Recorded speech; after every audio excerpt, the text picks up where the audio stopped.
하나님의 말씀은 시편 100편입니다. 1절로부터 5절까지 말씀입니다. 구약성경 875쪽입니다.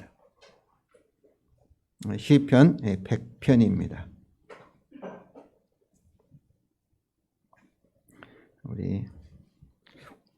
우리 다 같이 한 목소리로 읽겠습니다. 온 땅이여 여호와께 즐거운 찬송을 부를지어다. 기쁨으로 여호와를 섬기며 노래하면서 그 앞에 나아갈지어다. 여호와가 우리 하나님이신 줄 너희는 알지어다. 그는 우리를 지으신 이요 우리는 그의 것이니 그의 백성이요 그의 기르시는 양이로다. 감사함으로 그의 문에 들어가며 찬송함으로 그의 궁중에 들어가서 그에게 감사하며 그의 이름을 송축할지어다. 여호와는 선하시니 그의 인자하심이 영원하고 그의 성실하심이 대대에 이르리로다. 아멘.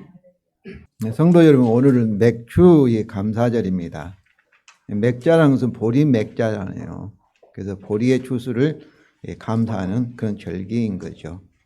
그런데 이스라엘이 6월절 출애굽 후에 7주가 지난 그 다음 날이 50일째 오순절입니다. 이때 이제 보리나 밀의 추수를 시작하는 것을 감사하는 절기. 그래서 77절 또 오순절 이렇게 불렸습니다. 이처럼 맥주절은 농업의 이 축제만이 아니라 시내산에서 율법을 받은 것, 구원받은 것, 그리고 율법의 언약에 따라 참으로 순종의 열매를 맺는 구원의 열매를 감사하는 축제였습니다. 그런데 우리 한국교회는 예수님 부활 후 50일이 지난 성령 강림절 오순절에 이 맥주 감사를 지키지 않고 거의 한 달이 지난 시점인 7월 첫째 주일에 맥주 감사절을 지키고 있습니다.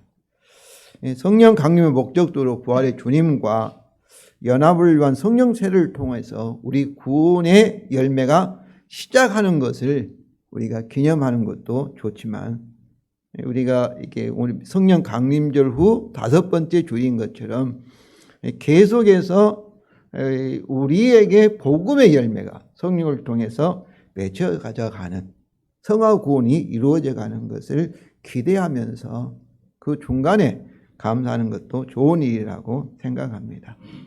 오늘 본문을 통하여서 우리 하나님께 영과 진리로 감사 예배를 드리면서 맥주 감사절을 지키기를 원합니다. 오늘 본문은 시 100편인데 제목을 보면 감사의 시라 이렇게 되어 있습니다. 이 감사라는 단어는 히브리어 토다라는 그런 이 단어인데 찬양, 고백이란 말로도 표현이 됩니다. 그런데 하나님의 구원, 하나님의 창조에 대한 이 감사는 전적으로 우리와 같이 찬양과 신앙 고백으로 표현되기 때문입니다. 시 100편은 시편에서 93편부터 100편까지를 제왕시라고 말합니다. 그러니까 하나님이 우리의 왕이시다. 이것을 찬양하는, 감사하는 그런 시인데 시 100편은 마지막 절정에 있는 그런 시편이라고 볼 수 있습니다.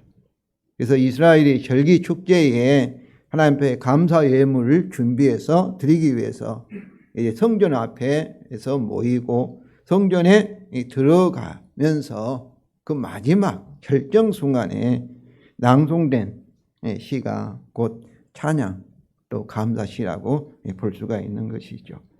그래서 시 100편을 보면은 회중이나 또는 온 땅, 온 세상 사람들에게 하나님께 감사하라, 찬양하라는 그런 초대하는 부분과 1절, 2절이고 그리고 4절에 초대하는 거죠. 명령하는 거죠. 시 100편은 7개의 명령이 들어있습니다. 그리고 그런 감사와 찬양에 초대하는 그 이유를 설명하는 하나님에 대한 신앙 고백하는 부분으로 3절과 5절로 되어 있습니다.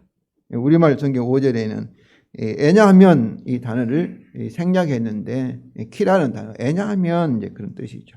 우리가 하나님께 나와 감사하고 찬양해야 하는가, 그 이유와 근거를 분명하게 알려주는 이 2개 부분으로 되어 있습니다.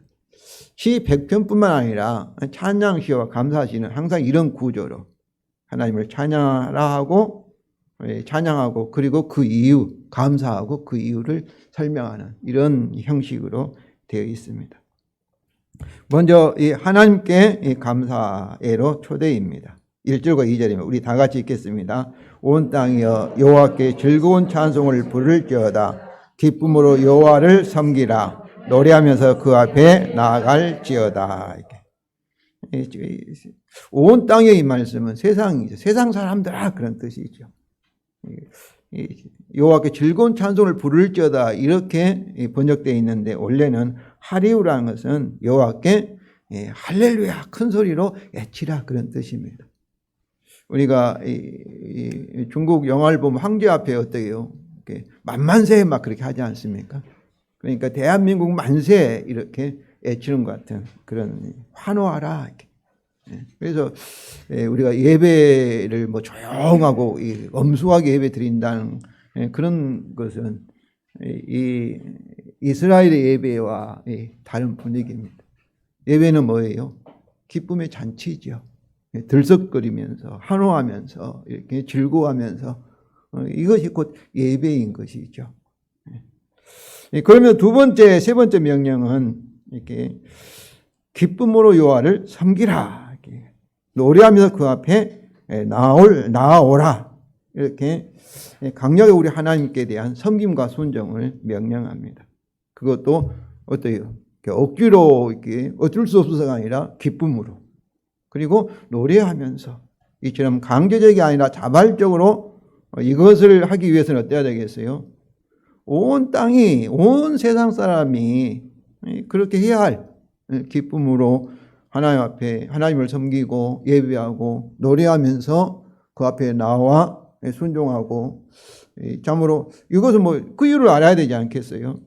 그래서 그 이유를 제시하고 이제 3절과 5절에 제시하는 거죠.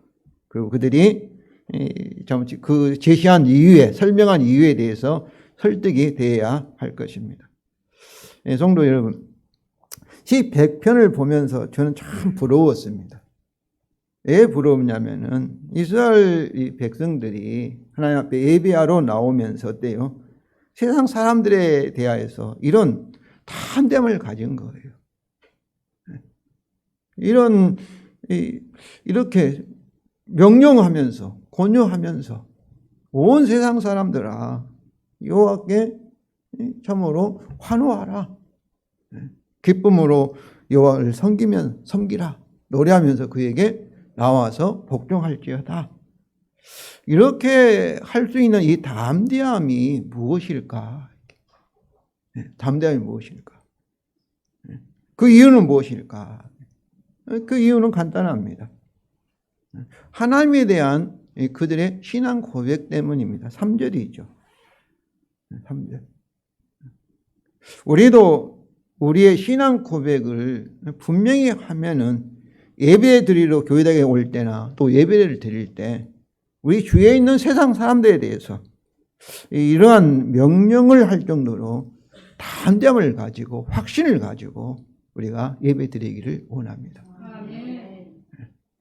그러면 그들이 이렇게 온 세상 사람들의 모든 사람들에 대해서 담대함을 가질 수 있는 이유는 하나님에 대한 그들의 신앙 고백입니다. 3절이죠. 우리 다 같이 읽겠습니다. 여호와가 우리 하나님이신 줄 너희는 알지어다. 그는 우리를 지으신 이요 우리는 그의 것이니 그의 백성이요 그의 기르시는 양이로다. 우리말 성경은 이렇게 되어 있지만 먼저 너희는 알지어다 이 말씀이 가장 앞에 나와 있습니다. 명령이에요. 너희는 알지어다. 무엇을 알으라는 거예요? 두 가지 사실을 알으라는 겁니다. 첫째는 여호와가 우리 하나님이신 줄을 너희는 알라. 근데 원래는 원래는 우리 하나님으로 이렇게 번역, 우리라는 단어가 없습니다.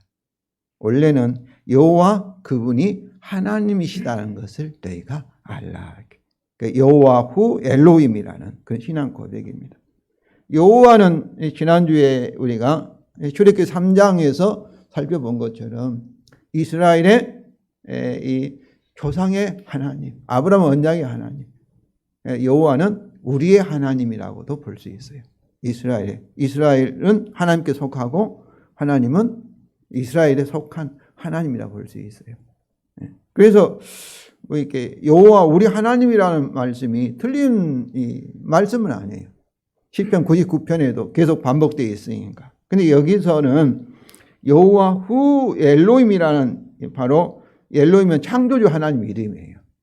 그러니까 우리의 하나님 여호와가 창조주이시다. 이것은 유일하신 하나님이시다. 우리가 천주교는 하나님을 뭐라고 이렇게 불러요? 하느님, 하늘의 님, 하늘님 이렇게 불러요. 우리 개신교는 한 분, 그 유일성을 강조해서 하나님 이렇게 우리가 번역하고 있습니다. 그래서 바로 여호와가 유일하신 하나님이다. 곧 여호와 후 엘로힘. 바로 이것이 이스라엘 백성이 신앙 고백의 공식 어투예요. 여호와 그분이 하나님이시다. 바로 이것은 참으로 이렇게 솔로몬이 엘람 성전을 건축하고 봉헌 기도에서 외쳤던 고백입니다. 그리고 엘리야가 갈멜산에서 바알 선지자들과 대결한 결과를 이스라엘 백성이 구경하고 그 결과를 보고 엘리야의 제물에만 물을 붓고 막 했지만은 하늘에 불이 내리는 그 장면을 보고 이스라엘 백성이 외쳤던 선언입니다. 열왕기상 18장 39절이죠. 모든 백성이 보고 엎드려 말해 여호와 그는 하나님이로다. 여호와 후 하 엘로힘. 여호와 그는 하나님이로다. 그러니까 그들의 조상의 하나님, 우리 하나님이 유일하신 하나님이다. 그런 고백이죠. 둘째로 세상 사람들이 알아야 할 것은 무엇을 알아야 하는 거예요? 그는 우리를 지으신 이시요. 이 그라는 단어가 이렇게 여호와 하나님께서 우리를 지으신 분이시다라는 신앙 고백입니다. 바로 이것은 여호와가 유일하신 하나님, 왜 유일하신 하나님인가? 그가 우리를 지으신 분이기 때문이다. 그런 말씀이죠. 여기서 이 지으셨다, 지으신 이 단어는 아사누인데 그 원형이 아사입니다. 아사. 이것은 창세기 1장 7절에 하나님이 만드셨다. 이제 만드신 그런 의미죠. 지으신 그런 의미로 이해하면은 여호와가 우리는 이스라엘과 세상 모든 사람을 온 하늘과 땅을 창조하신 창조주 하나님이시다. 그런 의미죠. 그렇기 때문에 세상에 있는 모든 사람들 어때야 되겠어요? 자기를 지으신 하나님을께 환호하며 섬기며 순종해야 된다는 것이죠. 그런데 이 아사란 지으신 이 단어가 곧 처음 창조, 창세기 1장, 2장에 있는 그 처음 창조에만 해당되는 단어가 아니라 바로 재창조, 다시 말하면 구속의 의미로도 사용이 되었습니다. 그래서 이사야서 43장 7절이라든지 에베소 2장 10절 그는 우리를 만드신 바라. 우리를 구원하여서 새롭게 재창조, 구속한 바라. 그런 의미죠. 이렇게도 이해하면은 여기서 우리는 뭐겠어요? 이스라엘. 구원받은 우리를 구속하신 은혜 하나님의 은혜 언약의 하나님. 오늘날 우리가 복음의 하나님. 새 언약의 하나님이심으로 구원받은 우리는 어때야 되겠어요? 그분께 나와서 감사와 찬송을 드려야 한다는 것입니다. 그러니까 창조라는 의미도 마찬가지요. 구속이라는 의미도 우리가 구속이라는 말 쓰잖아요. 그것은 우리가 물건 살 때 돈을 주고 어떤 물건을 사오는 것도 구속이라 하고 포로로 잡히는 사람을 해방시키는 것, 보석금을 주고 돈을 주고 그를 해방시키는 것도 구속이라는 단어를 씁니다. 구속이라는 단어가. 성도 여러분, 우리는 여기서 창조주에 대한 신앙 고백과 구속 언약의 하나님에 대한 구속주에 대한 신앙 고백이 서로 매우 자연스럽게 만나는 것을 볼 수가 있습니다. 창조의 주제와 구속의 구원의 주제가 서로 어때요? 연결되어 있다는 것이죠. 이는 죄의 문제를 해결한 십자가의 구원의 복음이 창조 언약의 의의 상태로 우리를 어때요? 회복하기 때문입니다. 그렇습니다. 구원의 복음은 뭐예요? 창조 언약의 완성을 위한 수단, 그 재창조라는 것이죠. 예를 들면 새 차를 샀습니다. 차를 몰고 다니다가 고장이 났어요. 그럼 어때야 되겠어요? 그것을 고쳐야 되지 않겠어요? 그래서 정비소에 가서 그거를 고칩니다. 그러니까 그걸 고치면 어떻겠습니까? 원래 참으로 고장나지 않는 상태로 회복시키는 것이 정비소에 가서 고치는 것이죠. 예수 그리스도 십자가의 이 주구 사건은 뭐겠어요?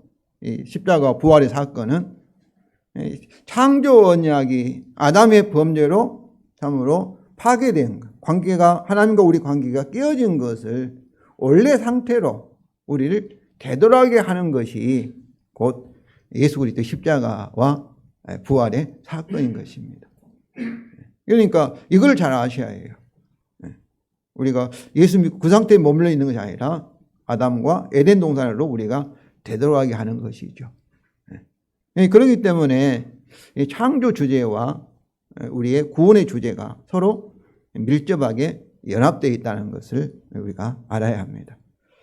이와 같이 여호와 하나님에 대한 신앙 고백은 어떻습니까? 자연스럽게 이스라엘의 정체성, 이스라엘이 누군가, 그리고 우리가 누구인가에 대한 고백이 나오게 합니다. 그가 뭐라는 거예요? 우리를 지으신 분이시라면 그가 우리의 창조주가 되시고 우리의 구속주가 된다면은 우리는 누구예요? 우리는 하나님께서 우리를 만드셨다면 우리는 하나님의 것이라는 거죠. 또 하나님이 자기 아들 예수 그리스도의 피로 우리를 대신 주고 우리를 다시 사왔다면 우리는 누구 거예요? 주님의 것이죠. 바로 그러니까 창조 언약은 이 창조주와 피조물 관계를, 바른 관계를 이렇게 알려주는 것이 창조 언약이잖아요. 그래서 우리의 이 복음은 바로 창조 언약 상태로, 의의 상태 우리를 회복시키는 것이죠. 그래서 여기서 3절에 뭐라고 있습니까? 우리는 그의 것이다. 이렇게. 그의 소유다. 성도 여러분, 우리 자신이 누구 거라고요? 주님의 것이죠. 아멘. 세상 사람들은 다 내 것이라고 생각한 거예요.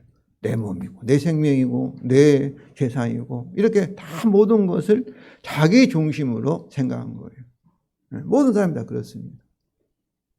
그런데 그것이 거짓말이라는 거예요. 진짜는 우리가 누구냐? 우리는 주의 것이다. 하나님이 우리를 창조하셨고 만들었고, 그리고 하나님이 우리를 구속하셨기 때문에 저와 여러분은 주님의 것이다. 주님의 것이다. 그리고 또 우리는 누구예요? 하나님이 우리의 창조주라면, 우리의 왕이라면 우리는 뭐겠어요? 그분의 백성이라는 거죠. 그분의 백성은 천국 백성이다. 그런 뜻이죠. 하나님께서 우리의 목자라면 뭐겠어요? 우리는 그의 기르시는 양이시라. 이런 말씀은 하나님께서 주님이시고 우리는 그의 종이다. 그의 소유다. 이런 말씀이에요. 이것이 창조 언약이 우리에게 가르쳐 주는 거예요. 이것이. 바로 이런 말씀을 보면은 우리 인생은 누가 책임지는 거예요? 주님이 책임져요. 우리를 보호하시고 우리를 참으로 의의 길로, 생명의 길로 인도하시는 것도 누가 하는 거예요? 주님이 하시는 거예요. 주님. 이것을 이렇게 분명히 알면은 성도 여러분, 우리에게 평안이 있고 걱정이 없고 세상 사람들에게 자신이 있게 우리가 외칠 수가 있습니다. 우리의 복음도 바로 이 사실을 우리에게 분명하게 계시합니다. 알려줍니다. 그래서 예수님은 회개하라고 명령하면서 천국 복음을 전파하신 겁니다. 마태복음 4장 17절에 이때부터 예수께서 비로소 전파에 이르시되 회개하라 천국이 가까이 왔느니라. 여기서 무엇을 회개해야 할까요? 당연히 죄를 했는데 무슨 죄를 회개해야 된다는 거예요? 이미 설명을 드린 것처럼 세상 사람들은 다 자신이 자기 인생에 이걸 자기 나라예요. 자기 왕국의 주님이라고. 자기가 하나님이라 이렇게 생각합니다. 근데 이것은 마귀의 거짓말입니다. 실제는 뭐예요? 예수님이 하나님 아들, 하나님이 우리의 왕이시고 우리의 주님이십니다. 그러니까 이 사실을 알지 못하고 자기 인생의 주인 노릇을 했던 것, 다시 말하면 하나님 노릇을 했던 것, 피조물이면서 창조주 노릇을 했던 것을 어때야 되겠어요? 회개하고.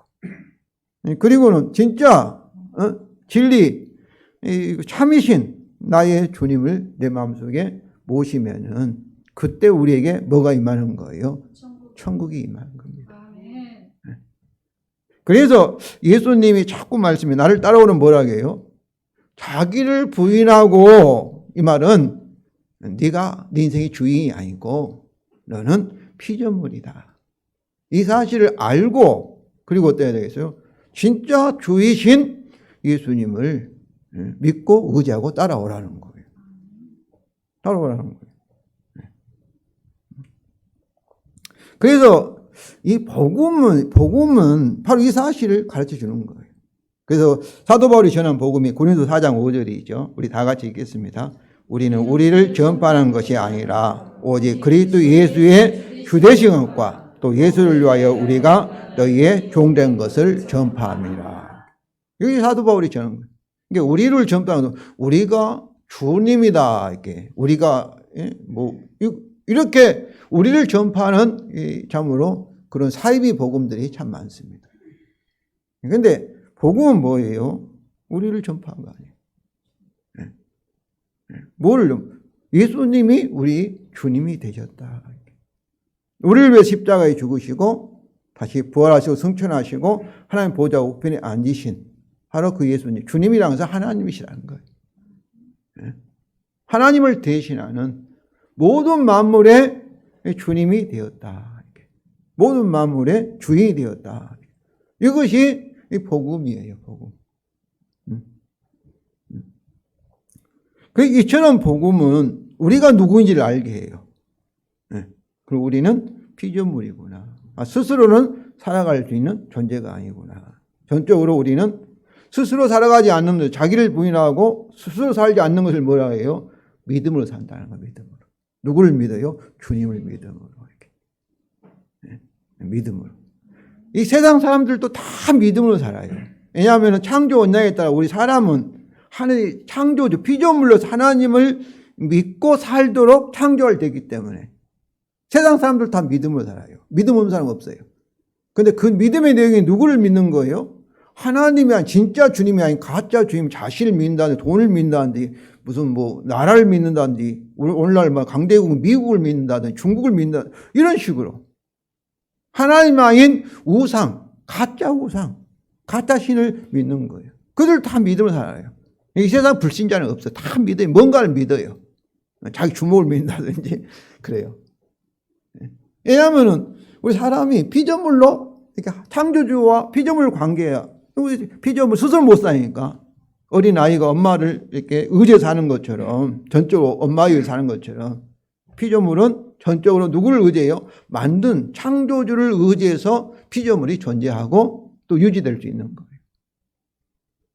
그래서 이 우리의 복음은 바로 우리가 누구인지를 알게 하고 다시 말하면 우리 자신을 부인하게 하고 우리가 주님의 것, 주의 피조물 또 구속받아 새로운 피조물인 것을 분명하게 알게 합니다. 그런데 오늘날 교회에 다니시는 많은 분들은 어떻습니까? 예수님이 내 죄를 십자가에 죽으셨다는 걸 잘 알아요. 근데 제사 안 받고 내가 천국 간다 하고 잘 알고 있어요. 그런데 교회에서 여기까지만 잘 설명하고 그 다음에는 예수님 부활과 성천과 하나님 보좌 우편에 앉으시면 사도신경으로 고백하는 걸로 끝나요. 그 의미를 설명하지 않아요. 예수님 부활하시고 성천 하나님 보좌 우편에 앉으신 것은 뭐겠어요? 아담이 하나님의 아들로 형상을 받아 하나님의 아들로서 하늘과 땅의 모든 하나님을 대신 아버지를 대신한 아들로서의 주인인데 어떻습니까? 창조 언약을 보면서 이제 어떻습니까? 그 주권을 빼앗겨 버린 거예요. 그런데 예수님께서 사람으로 오셔서 아담이 잃어버렸던 하늘과 땅의 권세를 하나님을 대신해 하나님 아들 권세를 유업을 예수님이 다시 받으신 거예요. 우리를 죄값을 다 지불하고 창조 언약을 다 이루었을 때 하나님께서 창조 언약에 따라 우리 인류를 대표하신, 구속받은 우리 성도를 대표하는 바로 제2의 아담에게 아담이 잃어버린 하늘과 땅의 권세, 그 주권을 회복시켜 준 것이 그 예수님의 부활과 성천과 하나님 보좌 우편에 앉으심에 하는 그런 의미예요. 그러니까 우리가 어떻습니까? 오늘 세상 사람 똑같이 나는 예수 믿고 제사함 받고 천국 간다, 이런 절반 복음만 잘 이해하고 또 좋아하고, 근데 예수님이 주가 되셨다는 사실을 우리는 입으로는 주여주 하면서도 실제로 그것을 참으로 모르는 것 같아요. 그렇기 때문에 다 자기 중심으로 여전히 자기 인생의 주인 노릇하면서 세상 사람과 똑같이 살고 있습니다. 그래서 이것이 저는 복음을 온전한 이 복음을 전하지 못하고 있기 때문에 그렇다고 생각합니다. 근데 예수님께서 참으로 우리가 이 세상에 사는 동안에도 여전히 주가 되어서 나를 따라오라 말씀하시고, 우리의 인생의 모든 것을 우리 주님이 목자로서 또 왕으로서 책임지신다, 이렇게 저는 믿습니다. 그럴 때 성령을 통해서 주님이 우리를 다스리는 거예요. 그러면 우리에게 뭐가 임하는 거예요?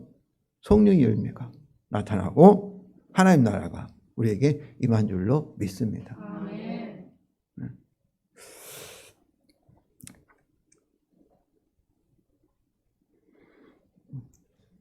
그래서 주에서 복음을 바로 알고 믿는 사람은 어때야 되겠어요? 자기를 부인하고 이제는 주를 위하여 기쁨으로 섬기면서 즐거움으로 감사하며 찬송을 할 수밖에 없는 것이죠.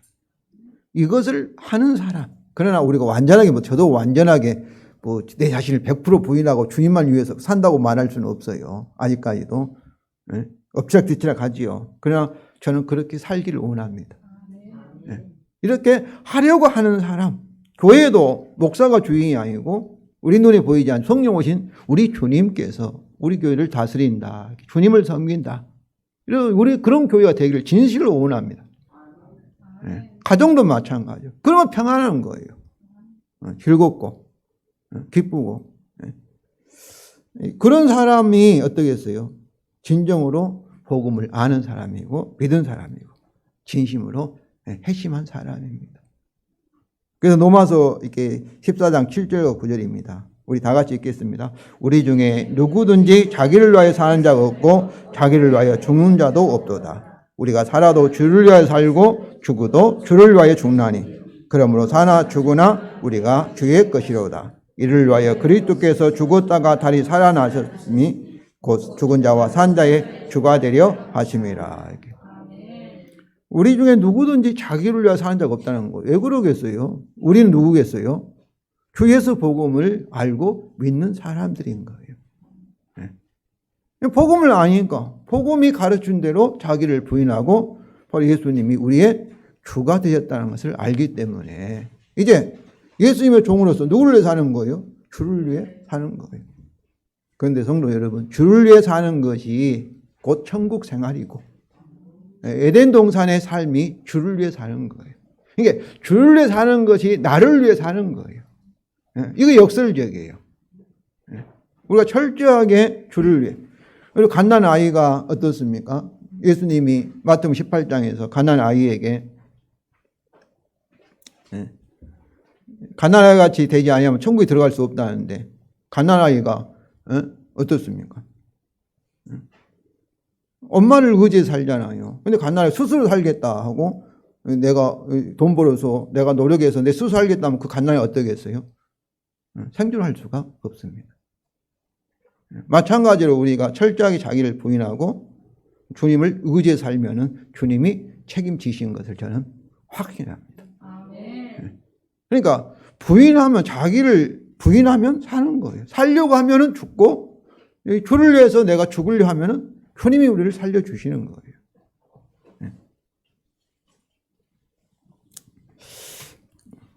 네, 4절입니다. 우리 다 같이 읽겠습니다. 감사함으로 그의 문에 들어가며 찬송함으로 그의 궁정에 그에게 감사하라. 그의 이름을 송축할지어다. 이렇게.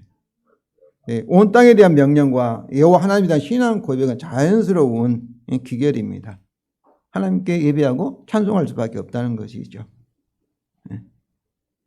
그런데 그러면서 감사의 응답이었대요. 감사함으로 그 다음에는 이렇게 찬송함으로 그의 이름을 송축할지어다. 이것은 감사가 찬양이 연결되는 것은 감사가 단순한 감사가 아니라 여호와 하나님의 창조와 구속의 경험을 통해서 알았기 때문입니다. 그래서 감사와 찬송의 이유를 언약적 용어로 다시 5절에서 설명하고 있습니다. 5절 우리 다 같이 읽겠습니다. 왜냐하면 여호와는 선하시니 그의 인자하심이 영원하고 그의 성실하심이 대대에 이르리로다.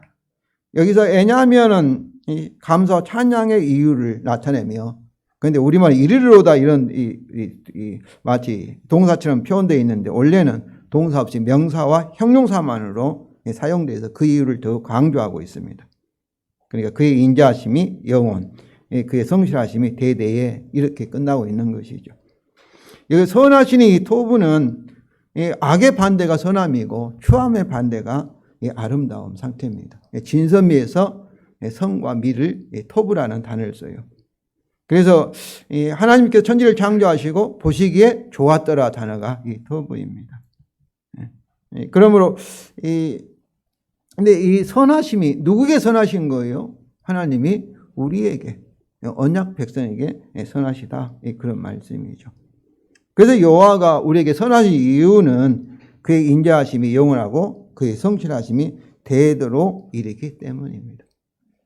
그의 인자하심이라는 것은 헤세드라는 단어인데, 그럼 변함없는 사랑, 영원한 사랑, 반드시 열매를 맺는 그런 사랑을 말합니다. 그게 헤세드예요. 우리가 잘못하면 징계를 이렇게 매를 때리죠. 사랑은 매를 때리지만 우리를 버리지 않고 끝까지 사랑을 우리를 구원하시는 사랑이 헤세드, 그의 인자하심입니다. 그런데 하나님께서 우리를 끝까지 사랑할 수 있는 이유는 뭐겠어요? 바로 예수님의 십자가 때문에 그렇습니다. 주님이 우리를 대신해서 창조 언약을 다 이루셨기 때문에 하나님 우리에게 그 인자하심이 영원하고 또 하나님께서 우리에게 항상 선할 수밖에 없는 것이죠. 그 성실하심의 예문화는 하나님께서 그 언약을 확실히 지키신다. 진선미에서 이 진을 이렇게 말한다고 볼 수 있죠. 그러니까 범장 우리를 하나님께서 징계하실지라도 우리를 어떻게 했어요? 새 언약대로 하실 때 그의 성실하심이라 언약을 지키신다. 그런 말씀이죠. 이것도 창조 언약을 다 이루신 그리스도의 죽음에 기초한 은혜의 언약에 기초하기 때문입니다. 그러므로 그의 인자하심이 영원하고 성실하심이 대대에 이르기에 여호와 하나님은 우리에게 선하신다는 겁니다. 성도 여러분, 맥주 감사절을 맞이해서 우리 하나님께 감사와 찬송의 예배로 나오는 것은 오늘 이 본문이 말하고 있는 것처럼 우리 하나님과 새 언약, 복음의 관계 속으로 들어오는 것입니다. 우리가 예배를 드리면서 새 언약을 확인하고 그리고 새 언약대로 하실 거라 갱신하면서 그 이 복음의 계시에 따라 우리 하나님에 대한 바른 신앙과 그리고 우리가 누구인지에 대한 그런 바른 지식의 근거에서 기쁨으로 감사함으로 그리고 겸손함으로 하나님께 찬양과 감사를 드려야 할 것입니다.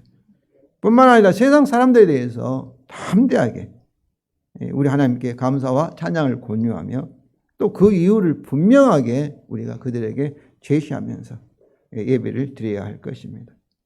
마지막으로 성도 여러분, 새 언약에 따라 앞으로 성령을 통하여서 우리에게 더욱 풍성한 하나님의 영광, 은혜를 우리가 주실 것을 소망하면서 감사와 찬양을 드리시기 바랍니다.